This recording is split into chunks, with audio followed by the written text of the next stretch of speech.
Balita, nagpulong sina Pangulong Ferdinand R. Marcos Jr. at U.S. Defense Secretary Pete Hegseth kung saan tinalakay ang pagtutulungan pagdating sa seguridad at depensa.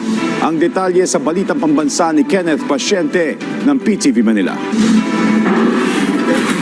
Pagpapalakas ng ugnayan partikular sa depensa, Diyan sumentro ang pulong ni Pangulong Ferdinand R. Marcos Jr. at U.S. Defense Secretary Pete Hegseth. Sa courtesy call ng U.S. official kay Pangulong Marcos Jr., natalakay ang pagsusulong ng usaping pangdepensa. Giit ng Pangulo, isang mahalagang mensahe ang pagbisita ni Hegseth sa bansa. Nangangahulugan kasi anya ito ng matatag na commitment ng Estados Unidos, lalo na sa usapin ng kapayapaan sa Indo-Pacific region.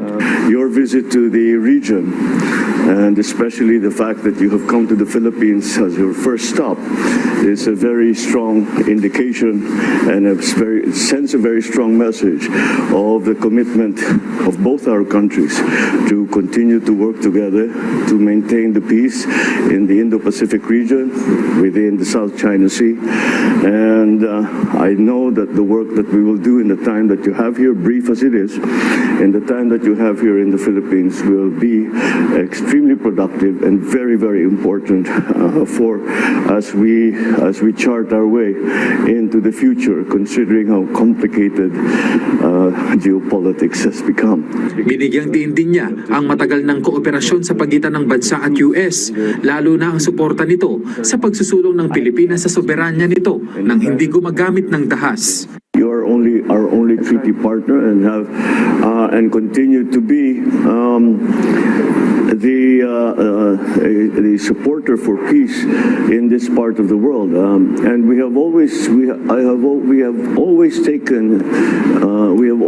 understood the principle that the greatest force for peace in this part of the world would be the United States.